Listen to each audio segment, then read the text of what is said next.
इस मन की ऐसी चाल है कि जरा सा असावधान साधक हुआ कि लक्ष्य से भ्रष्ट कर देता है।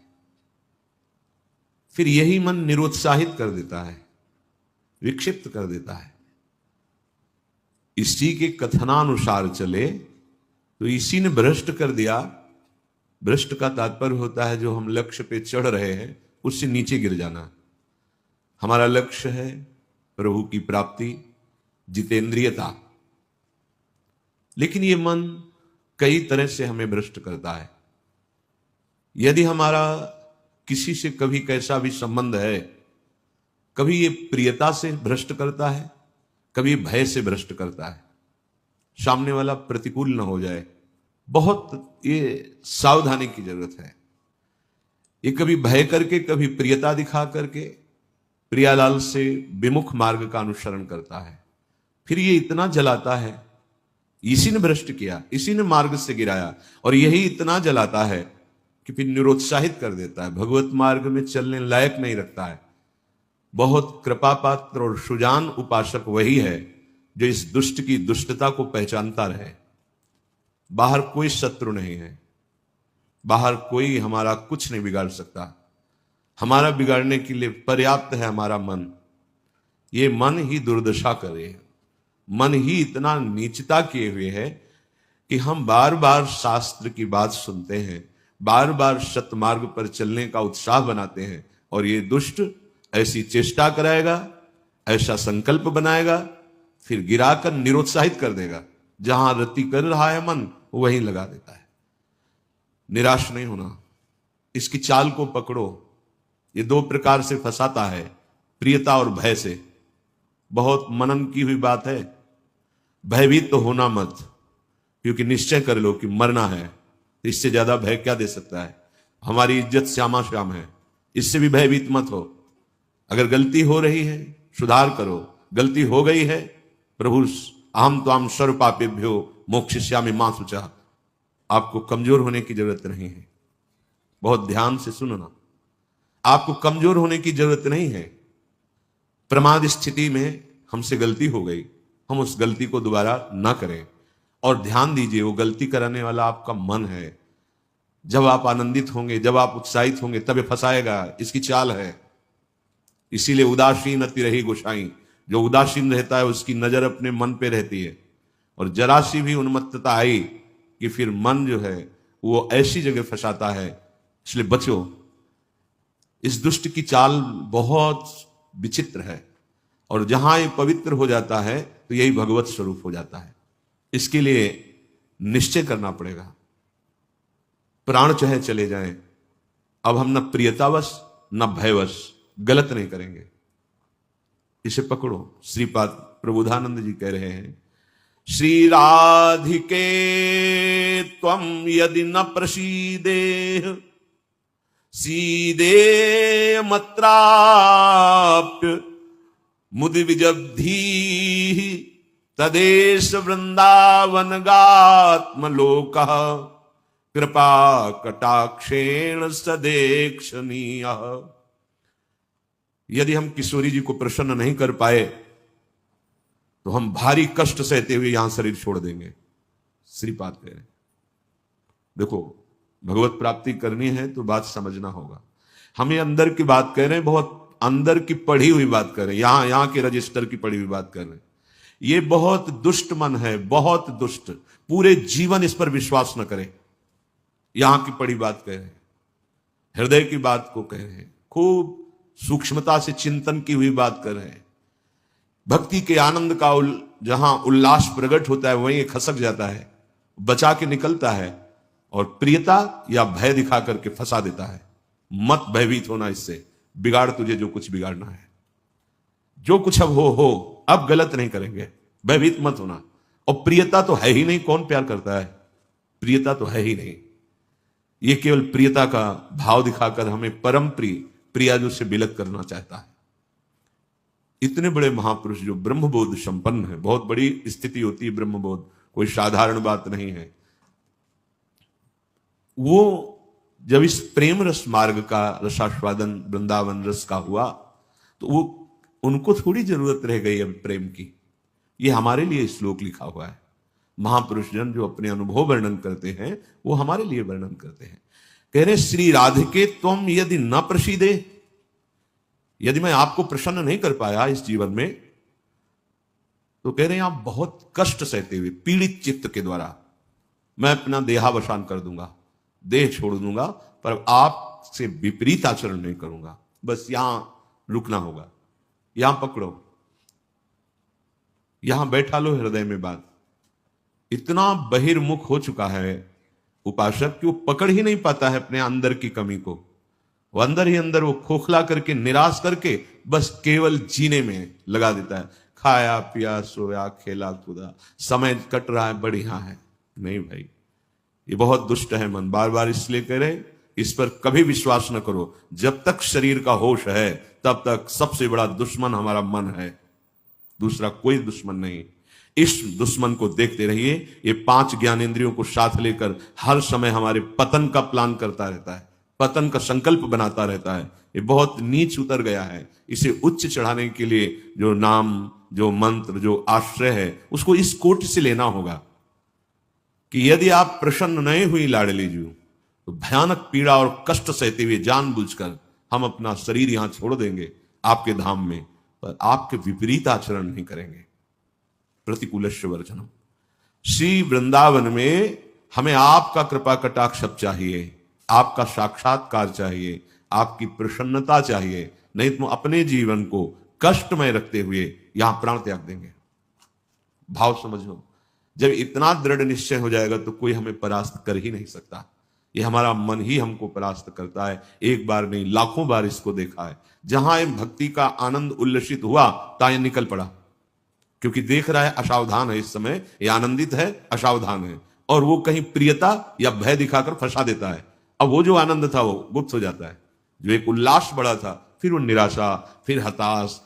अच्छा उपासक है तो उसको लगने लगता है क्या करूं, जीवन नष्ट कर दूं, ऐसा लगने लगता है, क्योंकि वो लक्ष्य की तरफ बढ़ना चाहता है और मन उसको फुसला करके ऐसे गिरा देता है कि वो निराश होकर देखता है अब क्या करूं, अब कहां जाऊं। पहली बात, निराश नहीं होना है। जिस समय आपकी भक्ति का आनंद उल्लास से युक्त हो, उस समय आपको उदासीन होने की जरूरत है, प्रसन्न होने की नहीं जरूरत है। यह आंतरिक बात कह रहा हूं, सावधानी की। उस समय बिल्कुल निरीक्षण मन के ऊपर ही होनी चाहिए, पूरी दृष्टि, क्योंकि उसी आनंद उल्लास में भागेगा, निकलेगा विषय सेवन के लिए, क्योंकि आपको गिराना है, उसका काम है गिराना। बाहर कोई गिरा नहीं सकता, अंदर से अपना बड़ा भारी शत्रु मन है, यही गिरा रहा है। उदासीनता जिस साधक के जीवन में नहीं, वो आगे नहीं बढ़ पाता है। उल्लसित नहीं होना, अंदर उल्लास, तो पूरी की पूरी एकाग्र दृष्टि मन पर। कहीं हमारा मन उल्लास में के छिद्र से भागकर कहीं फंसाने तो नहीं जा रहा है। हमने देखा है इसको 2 तरह से फंसाता है, एक प्रियता और एक भय। भय मान सम्मान, यश कीर्ति, लोक लज्जा, इसका, और प्रियता हमें बहुत प्यार करता है। 2 स्थिति में मन भागता है और साधक को गिरा देता है। तो साधक का निश्चय होना चाहिए कि अब या तो प्रियाजू की मुस्कान, नहीं तो प्राणों का समर्पण। अब सौदेबाजी मन से नहीं होगी। अब हम जलने के लिए तैयार हैं। अब हम सौदेबाजी नहीं करेंगे कि है मन प्रसन्न हो जाए तो भजन में सहयोग करेगा। ये नीच कभी नहीं करेगा सहयोग, इसको तो जलना ही होगा। बिना जलाए आगे नहीं बढ़ सकते। महापुरुषों ने कहा है कि यदि आप अपना जीवन प्रभु के चरणों में न्यौछावर करने के लिए तैयारी कर ली है, जैसा श्रीपाद कह, ये न्यौछावर है, या तो प्राण समर्पित कष्टपूर्वक हम शरीर, या फिर आप मुस्कुराओ, बीच में हम स्वीकार नहीं करेंगे इस मन की मनमानी आचरण। बहुत निकृष्ट है, बहुत रुलाया है, बहुत परास्त करता है, पूरा जीवन हो गया है इसको लगाते ही लगाते, तो इसको पढ़ पाए हैं कि हाँ है क्या चीज। बहुत नीच प्रवृत्ति है इसकी। एक क्षण तो ये वैराग्य की स्थिति में, एक क्षण में आपको लगेगा भगवत प्राप्ति की स्थिति, और एक क्षण में इतनी गंदी स्थिति पैदा कर देगा कि लगेगा अभी तक जीवन में कुछ हाथ ही नहीं आया। साधक की धज्जियां उड़ाता रहता है मन।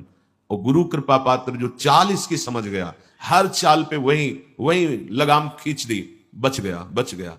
नहीं, बहुत नीच प्रवृत्ति का है ये। अगर इसको समझ पाओगे तो आगे बढ़ पाओगे, नहीं तो निराशा पैदा करके भगवान से विमुख कर देता है।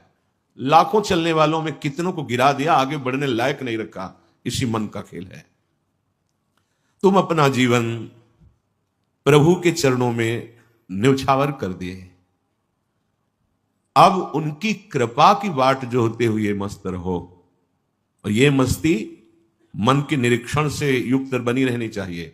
मन को ढील दिया ना जहां कि आज तो बहुत बढ़िया भजन हुआ, आज बहुत आनंद, वहीं निकल के फंसा देगा। यह अनुभव की बात है। आनंद की उमगन में इसके निकलने के चांस होते हैं। वो उसी जब साधक आनंद उमगन में होता है तब वो निकल कर किसी विषय में उससे बांध देता और उस आनंद को खा गया। जो आनंद उल्लास था अब वो पश्चाताप की आग जल रही है। अब फिर उसको लगता है इतने दिन मेहनत करने के बाद तो इतना हम चढ़ पाए थे, फिर मुझे गिरा दिया। फिर वो निराश होने लगता है। शोक, विषाद, दुख, क्लेश, कष्ट, संताप, भय, उद्वेग ये प्रदान करता रहता है। इसके सामग्री क्या है मन की? इसके अनुकूल चलोगे तो क्या देगा मन? कह रहे हैं शोक पक्का, पर पकड़ में तो है नहीं। ये बहुत खिलाड़ी है, खेल करके और ऐसे तदात्म में बैठा है। तदात्म में कि पीटोगे किसको? तदात्म, तुम्हें तदात्म कर लिया है। अब उसको दंड कहां से दोगे? दंड तो तब दे जब दृष्टा बने ना। वो तो तदात्म कर लिया है। अब जब कुछ नहीं समझ तो आज से भोजन नहीं करेंगे, उसमें कुछ फर्क नहीं पड़ना। वो इतना बलवान, उसको कोई फर्क नहीं पड़ना। तुम 10 दिन के बाद जब भोजन पाओगे तब तुम्हें वहां फिर खड़ा कर देगा जाके, जहां नहीं खड़ा होना चाहिए। ये सबसे बड़ा बंधन मन है। मन ही मोक्ष का कारण है, मन ही बंधन का कारण है। ध्यान दीजिए, जब आपने अपना जीवन प्रभु को समर्पित कर दिया, भगवत प्राप्ति का निश्चय कर लिया, तो अब तुम्हें मन से सावधान रहना है। और किसी से कोई दुश्मन नहीं है। कोई हमें भ्रष्ट नहीं कर सकता त्रिभुवन में। कोई हमारा किसी भी तरह से आनंद का नाश नहीं कर सकता। एक दुश्मन है, वो है मन। ये बहुत अनुभव की बात कहते हैं। जिसने मन पर सदैव निरीक्षण दृष्टि रखी वो आगे बढ़ गया। और जो आनंद में, सम्मान में, प्रियता में, वाहवाही में चूक कर दिया, वहीं मन प्रवेश करके माया में आपको नष्ट कर देगा। लक्षण मन के पास क्या है खजाने में? जब मन के आप अनुकूल चलेंगे, मन के अनुकूल, तो आपको क्या देगा? शोक, विषाद, दुख, क्लेश, कष्ट, संताप, भय, उद्वेग, ये आपको देगा। अगर आप प्रभु के अनुकूल चले, मन जितना आपको आकर्षित करे भोगों के, उसको डांट के उसकी बात ना सुनकर प्रभु के अनुकूल चले, तो इनमें से कोई भी दोष आपके अंदर नहीं रह जाएगा। ना आपके अंदर शोक होगा, न विषाद होगा, न दुख होगा, न क्लेश, न कष्ट, न संताप, न भय, न उद्वेग, कुछ नहीं रहेगा। निश्चय, ये बात निश्चय समझ लो। सारा का सारा मन का एक खेल है। जो सब दुखी हैं, सब परास्त हो रहे हैं, सब जल रहे हैं, उसका कारण मन है। ये मन प्रत्येक श्वास यदि अपने प्रभु के सुमिरन में अर्पण कर दी जाए और मन की बात ना मानी जाए तो प्रसन्नता बढ़ने लगे। स्वाभाविक। 2 बातें कह रहे हैं। पहली बात तो हर श्वास में नाम जप चले। दूसरी बात, मन की बात नहीं माननी है। इससे लड़ना पड़ेगा। बिना लड़े कोई परमार्थ का योद्धा विजय श्री प्राप्त नहीं कर पाता। और ये बहुत रुलाता है, बहुत दुख देता है। यही प्रतिकूल हो जाता है।